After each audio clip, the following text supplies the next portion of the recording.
Welcome to the Circular Integrity Show. I'm Pete Paisley, and today we're talking about something that's a big change for the entire ITAD industry, whether you're ready for it or not. ESG reporting, climate disclosure, carbon accounting. Yeah, I know, your eyes just glazed over. But here's the thing. This is about to become either your biggest competitive advantage or the reason you lose deals to competitors who figured it out first. So join us as we welcome Sebastian Foot, co-founder of Bloom ESG. They're helping ITADs turn everyday asset processing into quantifiable environmental impact data that Fortune 500 companies are literally required to report by law. And spoiler alert, these laws are already in effect. So first, let's cover some industry news items after we hear from one of our sponsors. Reuse, reimagine. That stuff below your cut line? Meet your best partner for more cash. Keep your piece of the upside with revenue share and fast 30-day settlements. Branded reporting for partners. More options with our innovative on-site technologies. DataBot for your in-house data destruction. DataBot Go mobile version for secure on-site processing. And our DataBox service for secure, tracked, and serialized returns. Imagine your upside with early upgrade. Reuse. Reimagined. Your host, Pete Paisley. Pete is a consultant and VP at Circular Integrity, a leading consultancy to IT asset disposition and IT resellers who want to implement strategic growth opportunities to outpace the market. Pete has been in the IT industry since 1989, working for some of the biggest PC distributors and resellers, in addition to premier IT service providers like Park Place Technologies. His consulting experience includes data storage, electronics repair, and industry trade groups. As a lover of tech and the tech afterlife, Pete is thrilled to bring over 30 years of tech industry sales experience to the Circular Integrity Show.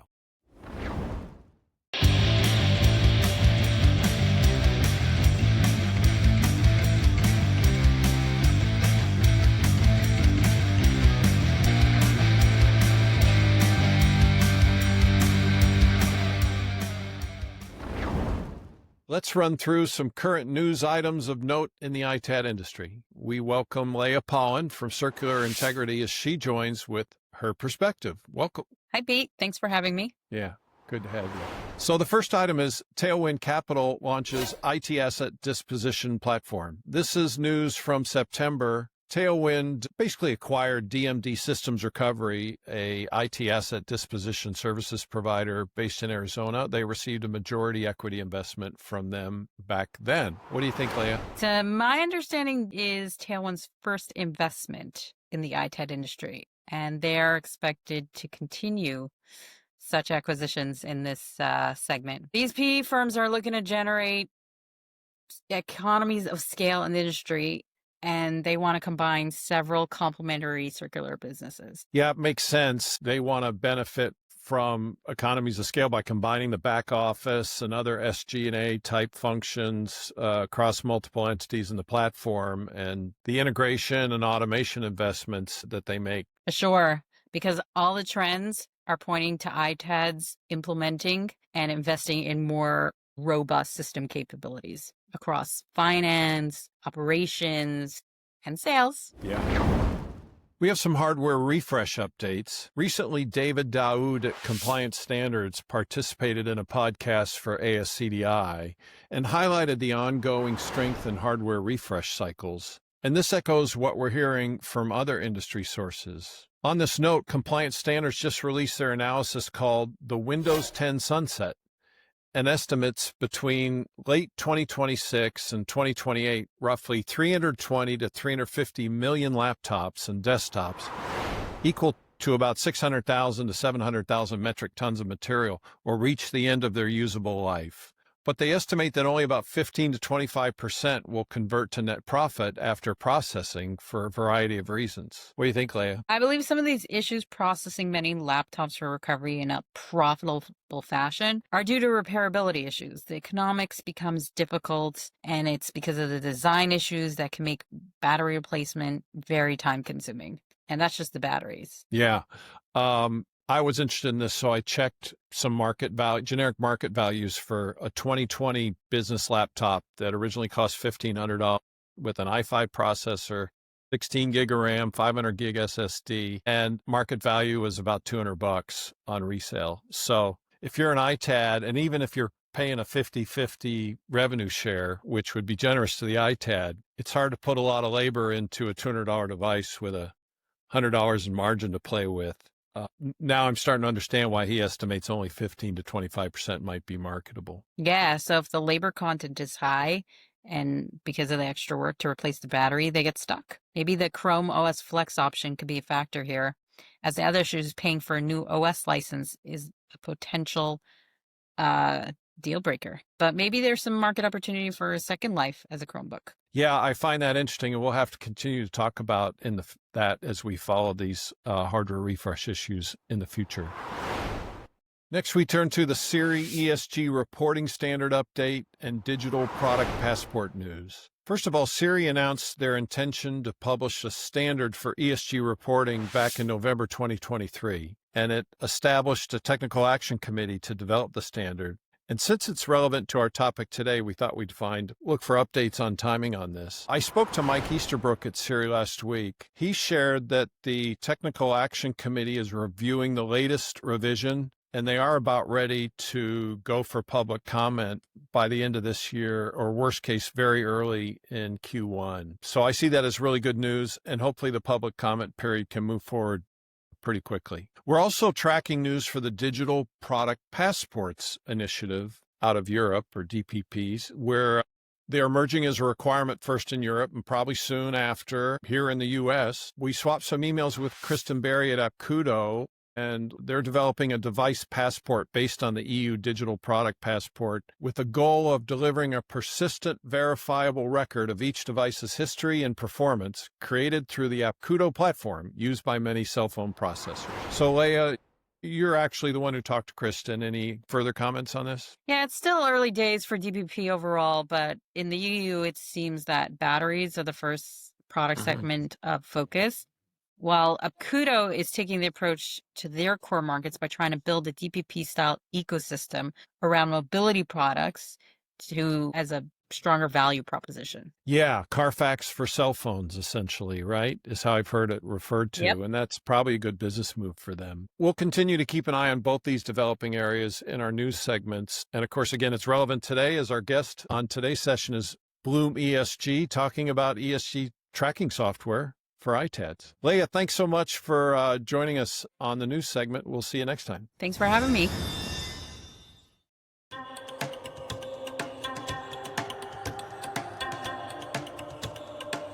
Here's what we often hear. We don't need ISO or other certifications right now, or our clients aren't asking for it. Just because it's not needed today doesn't mean it won't be required tomorrow. Certifications usually take 7 to 16 weeks to complete. That's 2 to 4 months. If a client suddenly requires it, waiting isn't an option. These certifications help you qualify faster for global and OEM contracts. Keeps your operations audit-ready all year. Cuts internal waste and rework. Builds trust with buyers before price is even discussed. For example, a U.S. plastics and machinery manufacturer invested $8,000 in ISO 9001 plus ISO 14001.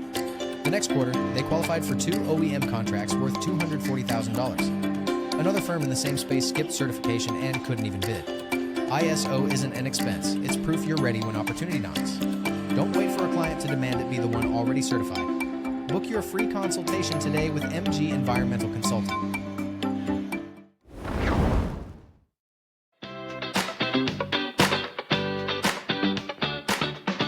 Our guest on the Circular Integrity Show is Sebastian Foot, co-founder and talking head for Bloom ESG.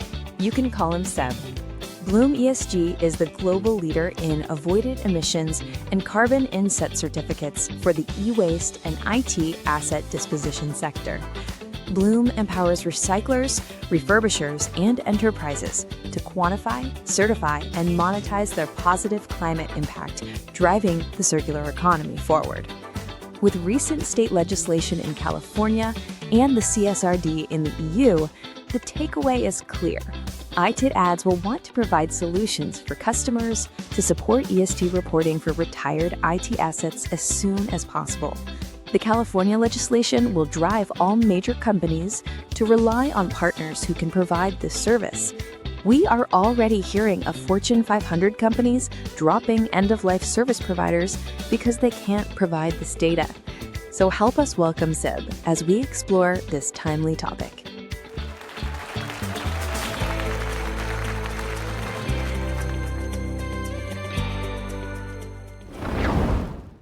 Sebastian, welcome to the Circular Integrity Show. Thank you for having me, Peter. Pleasure. I want to jump in by asking about your origin story. Tell us a little bit about your background and how you started Bloom ESG. Yeah, thank you. It's an interesting one.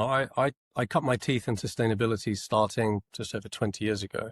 And I was fortunate to join the sector when carbon trading, in Europe at least, had just become a thing and was becoming regulated. So I really got to see consulting from the perspective of advising governments on how to think about carbon reductions. I got to help companies think strategically about what carbon trading meant for their business. And then finally, I got to work in finance, where I got to learn how to actually trade environmental certificates and kind of what that meant from a financing and balance sheet perspective. Fast forward to Bloom, I launched the business with my co-founder Amanda Bond about 4 years ago now, just over.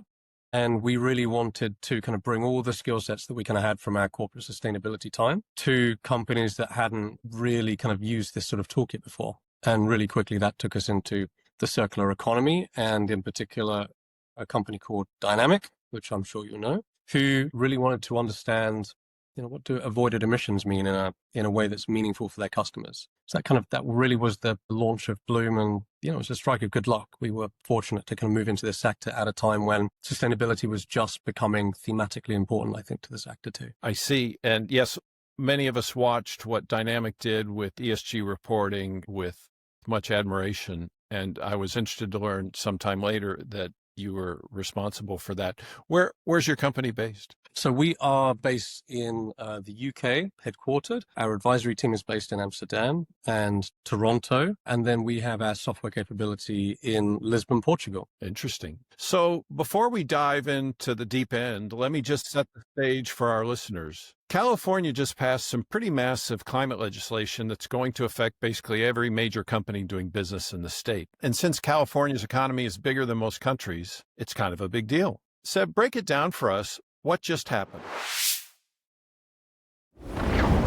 Yeah, honestly, I think actually two things have happened, really. You've got Bill 261, which doesn't sound like a very exciting title, but in reality, it's climate-related financial risks. And you've got Bill 253, the Climate Data Accountability Act, neither of which sound particularly exciting. But frankly, all of them have material implications for businesses, not just in California, but those businesses doing business in California.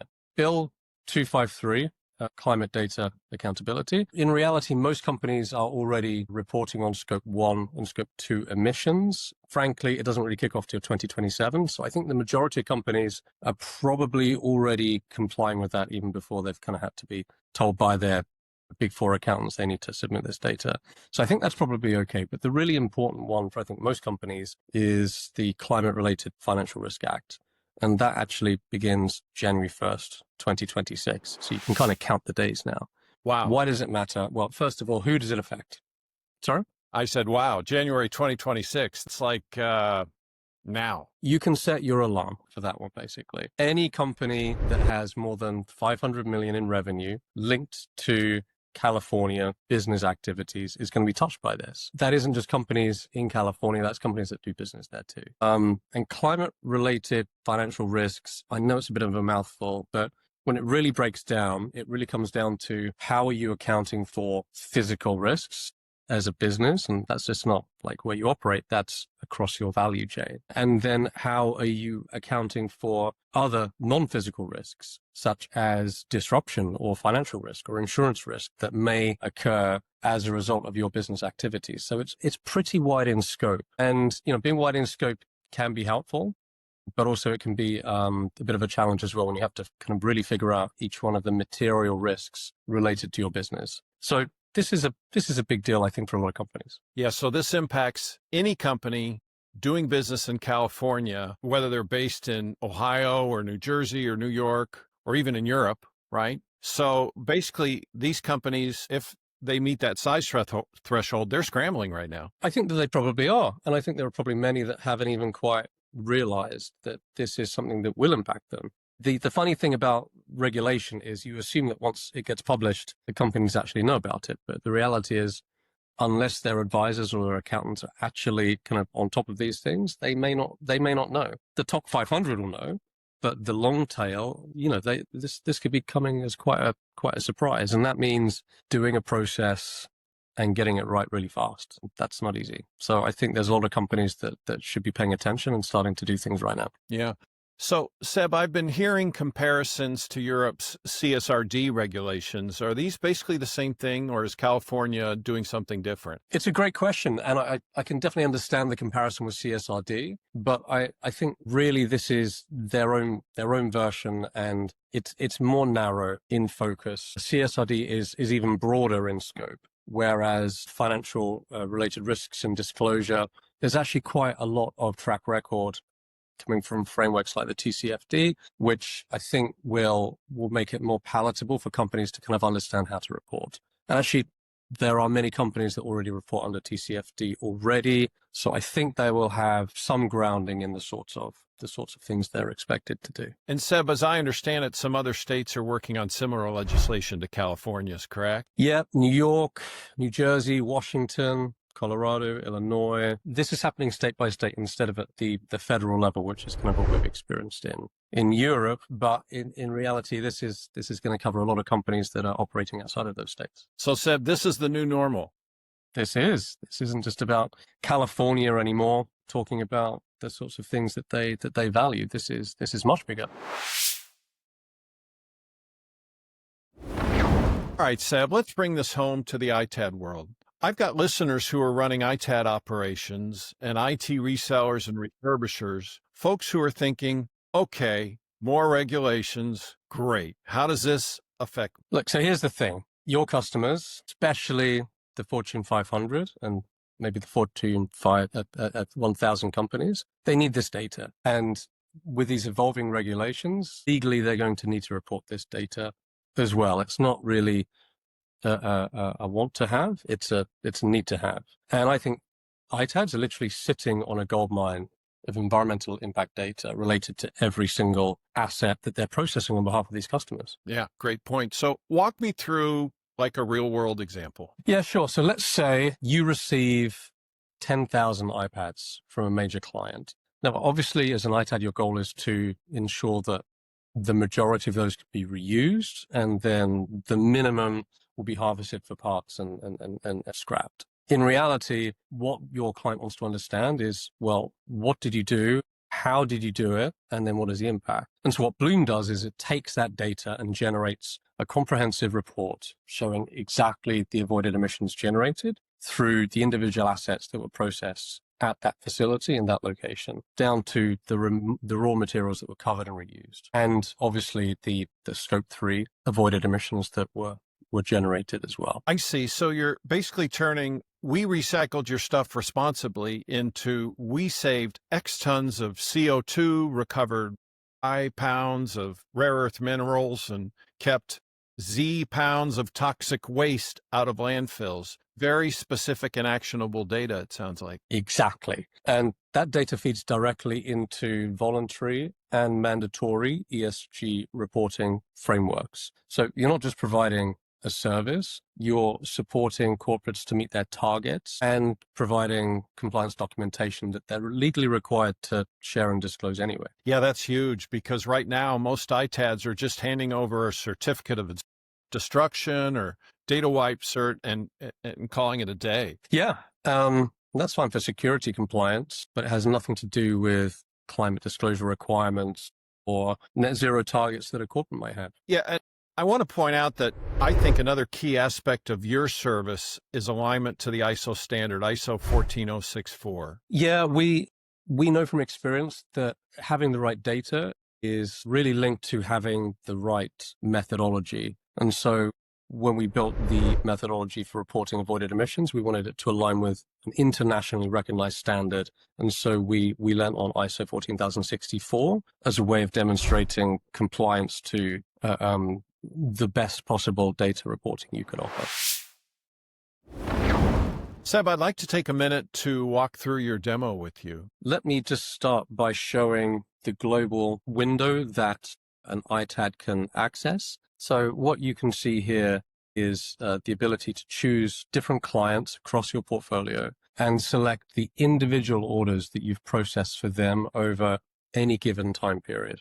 But we can go and do more than that. We can go from orders down to the individual assets that have been processed. This is the ability to kind of see every sort of asset processed, and Bloom tracks thousands of different assets based on what is being received. And we can break that down into the individual weights of materials that are coming through, the percentages, and then the avoided emissions related to every sort of asset and every sort of commodity. From that global dashboard, you can then look at individual customers that you're serving. Now, this could be because you want to generate a specific report because they need that for a specific compliance period, or because it relates to a specific set of assets that they need to understand, such as like data center hardware. And you can share that report based on any amount of time that you've been engaging with them for. Typically what we see is that a client will look for like a quarterly report and then an annual report. And this is sort of data that they're going to use for compliance. This is sort of the sort of data they're going to actually put into their ESG reports. Now we go into commodities. So we have the ability with our database to actually understand exactly what sorts of commodities and materials actually sit across all different sorts of assets, like an iPad or a smartphone. And here you can actually search for those assets and see the individual breakdowns by avoided CO2 and by other materials. As well, you can also see the sort of recovery process that took place too. So some assets will be shredded, others will be smelted, and we can track all of that within one database.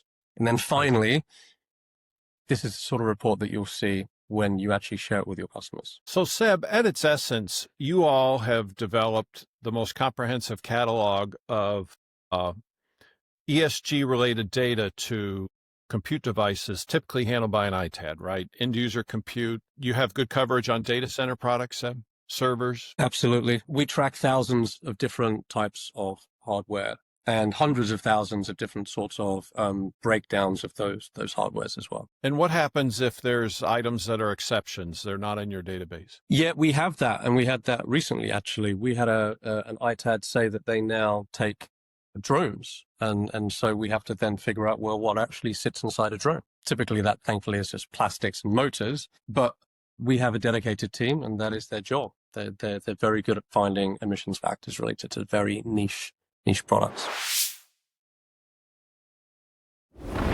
Seb, let's talk about Scope 3 emissions, because that's where IT assets seem to really come into play. I've seen 3 methods mentioned in the guidance: spend-based, activity-based, and supplier-specific. Which one actually matters for ITADs? Yeah, really good question. So spend-based is the easiest starting point for most organizations.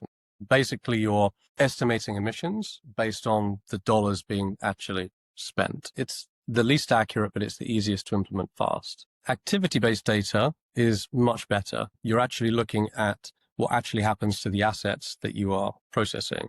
But the industry overall is moving towards supplier-specific emissions grade data. So think of like the Scope 1 and 2 data that your suppliers are actually consuming related to the products and services they're actually offering you. But supplier-specific data, it requires actual data from the suppliers, right? So isn't that where the problem is? I've looked into this. I don't see Dell or HP publishing emissions data for every specific SKU that they make. Well, exactly. But most of the guidance says, get your reports from the OEMs. And, good luck with that. There aren't really standardized tools that are out there, despite the fact that large companies will be asking their biggest suppliers for this grade of data. There are some third-party data sources out there, but nothing so far has been aligned with ISO best practice standards.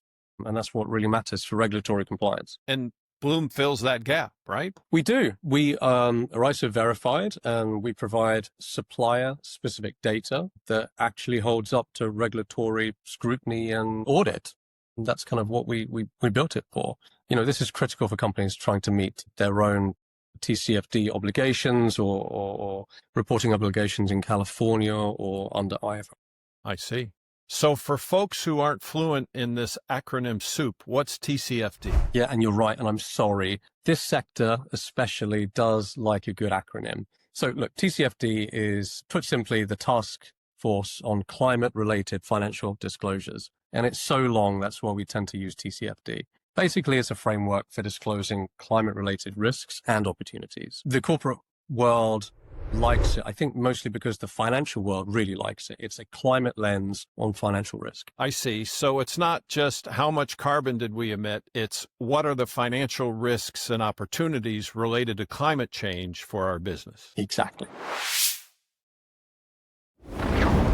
All right, Seb, let's get tactical. I've got ITADs and resellers listening who want to know, how do I actually sell this to my customers? What's the pitch? See three primary selling attributes. First, Fortune 500 companies, they already require this existing sustainability reporting. They're doing it anyway. And you're already making their lives easier with the services you provide. Why not take that next step and make their lives easier from a sustainability data perspective? Second, I think Fortune 1000 companies are going to require this as they begin to grapple with the Californian disclosure requirements. We're already seeing demand for this sort of data from companies under CSRD, especially as they think about their downstream waste strategy and data disclosure requirements. And then, frankly, we're just seeing it roll out in other states. So it might feel like an option, but I just don't think it's an option anymore. I think good ITAD should be doing this anyway. Third, even companies that don't necessarily have a legal obligation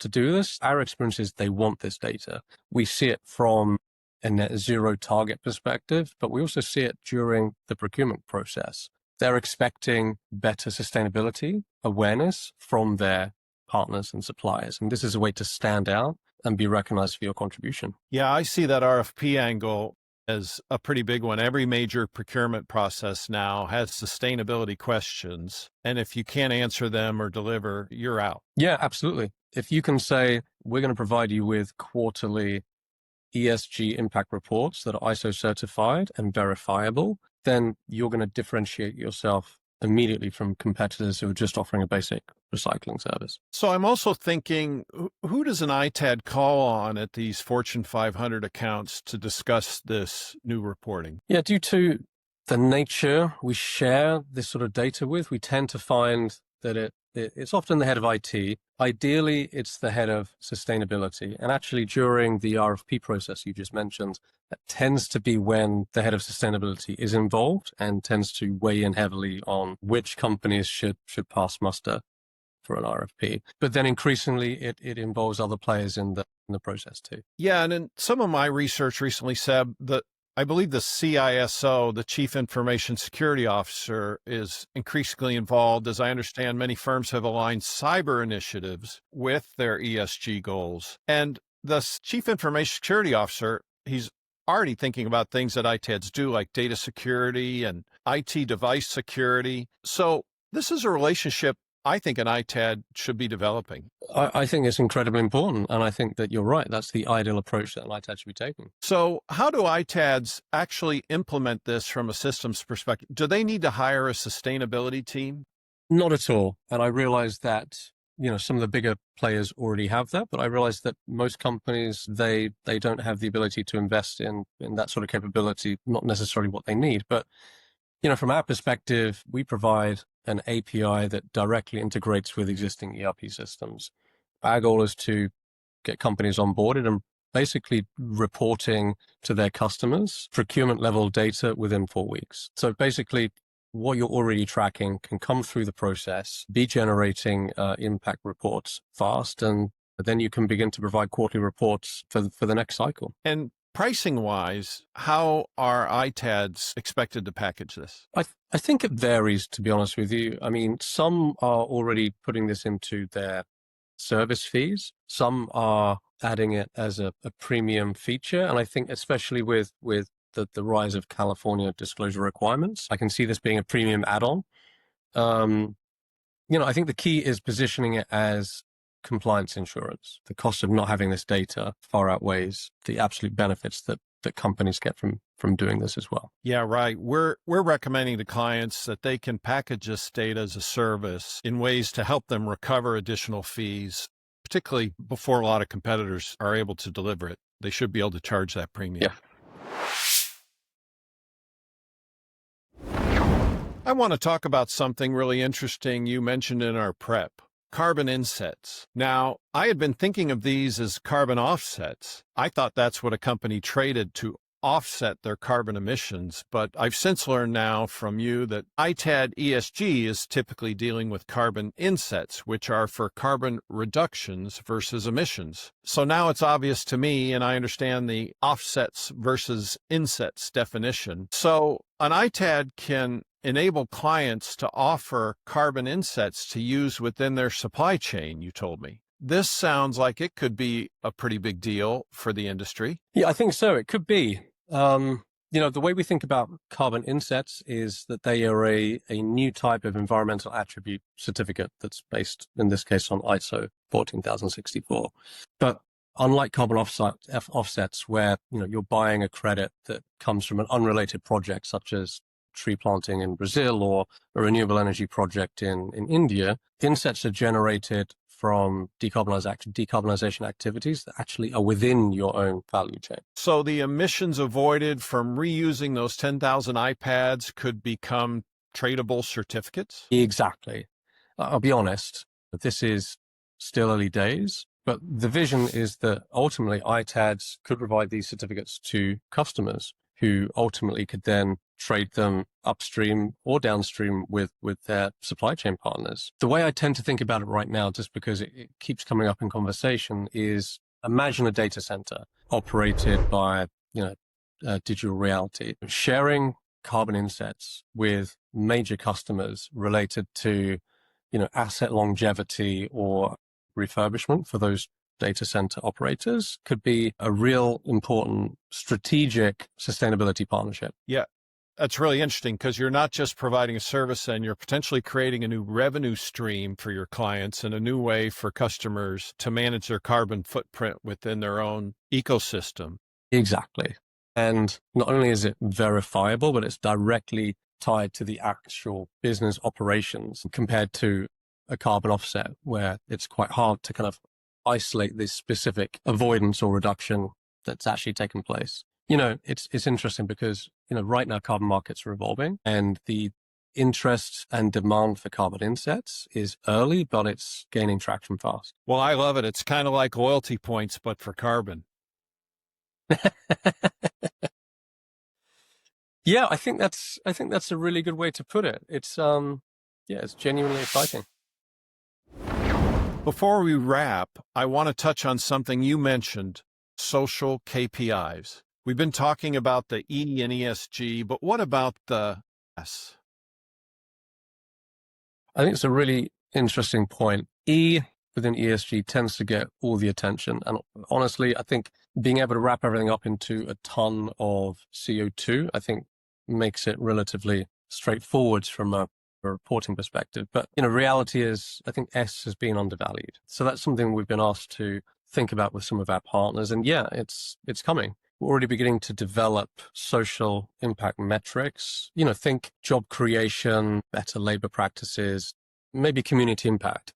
Some people are calling it a social credit within supply chains. This is something that we're really keen to explore with partners right now. That sounds really interesting. Could be a bit dystopian, but there seems a lot of potential there. Yeah, it does. I mean, the reality is, stakeholders, investors, customers, employees, they really do care about the social impact that is felt more broadly through through their business operations. So it has been carbon for a long time. I don't think it's just carbon anymore. And I think this is an opportunity to better provide a more complete picture in, again, a way that is verifiable. So ITAD should be thinking about this now. I think some are, actually. And for the majority that aren't, I think it'd be great just to be aware, look, this is coming. This is something that companies can get ahead of. And a bit like better reporting and carbon inset certificates, these are all areas where you can really build a competitive advantage. So we think it's the next step in the journey for those companies that are early adopters and recognize that the sustainability data is just the key to winning bigger contracts with better clients.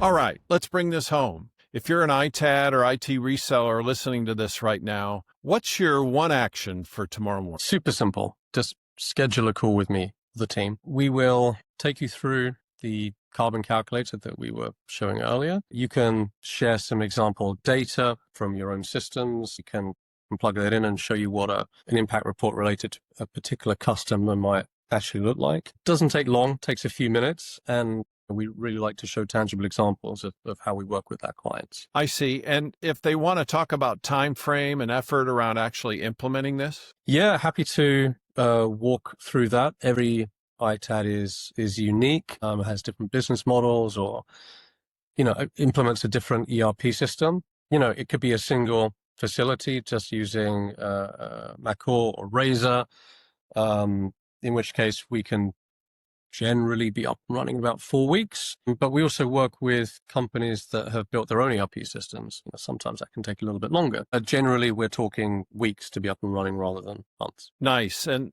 this is a perfect time to mention that ITADs can also reach out to myself at Circular Integrity to discuss our go-to-market services for ESG. We have a sales playbook to share that explains how we help you offer ESG services that increase your value proposition to better win new customers. Yes, and I think it's also a good time to say we have a special offer for Circular Integrity show listeners as well. For companies that are interested to sign up before the end of November, we are offering free onboarding for those customers, irrelevant of what ERP system they are using. And we're adding in an extra 6 months free extra license fee on top of the normal 12. You're getting 18 months for the price of 12. Yeah, that represents a significant discount, Seb. Thanks for the offer. And what a time for an ITAD to get going as this explodes onto the scene in the coming months. So thanks so much for breaking down what could be a really dry topic into something that's actually actionable for our listeners. No, thank you for having me, Pete. Really appreciate it. And remember, compliance is coming, whether you're ready for it or not. So, let's make the most commercial value that we can out of it, that we can. I agree. Hey, we're going to take a minute for our talkback session of the show. Are you ready to answer some viewer questions? Let's go. Time for Audience Talkback. Questions from industry leaders you want to hear.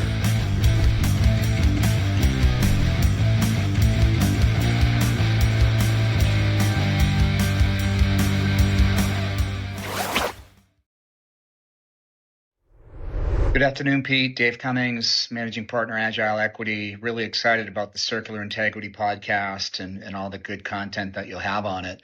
One question that I had was how many ITADs have actually implemented Bloom software? We launched this solution formally about 12 months ago. So I'd love to tell you that it's hundreds. It's not hundreds yet. It's more in the teens than the hundreds at this point. Hey Pete, great show. I have a question though. If a company already uses an e-store calculator and EPA data for ESG reporting, how would Bloom improve upon that?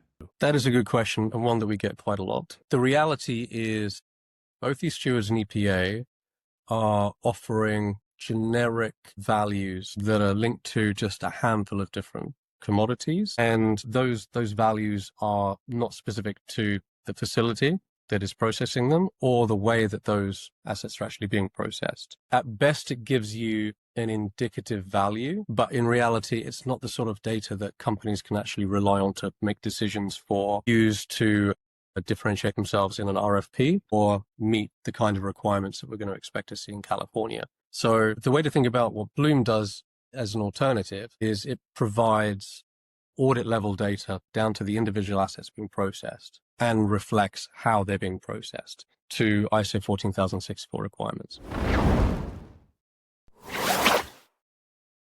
How does Bloom reporting integrate with my ERP or in-house solution? Well, we have an API, which is incredibly easy to connect to. And we've more recently announced a partnership with Maker. So we are integrated with them, and that speeds up the integration process. But if you have your own ERP system or you're using another third party, we tend to find it takes weeks rather than months to complete an integration process. Fantastic. So it's pretty straightforward, even with companies running their own in-house ERP system or what have you. Exactly. Seb, what does this cost and how do you charge for onboarding and ongoing service fees?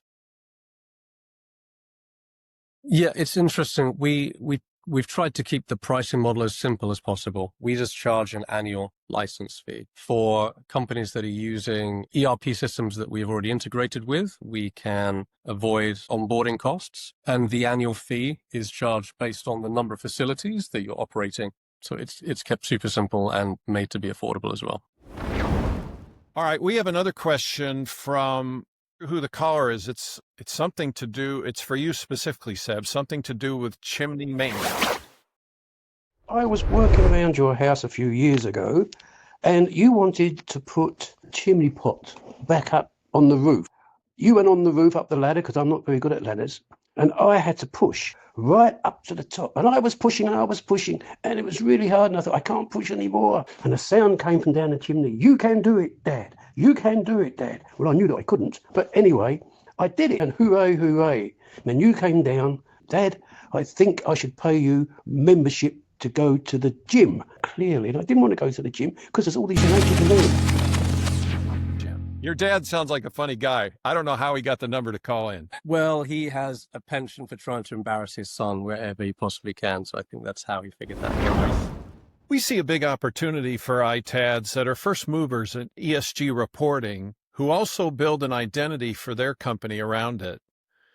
While ESG reporting and related services will probably become more common in a few years, those who embrace it now and tell the story well will succeed in acquiring more new brands than those who don't. So why wait until customers start requiring it? This is an opportunity to demonstrate leadership for your company without significant upfront investment. Here's some suggested takeaway action items to consider after today's session.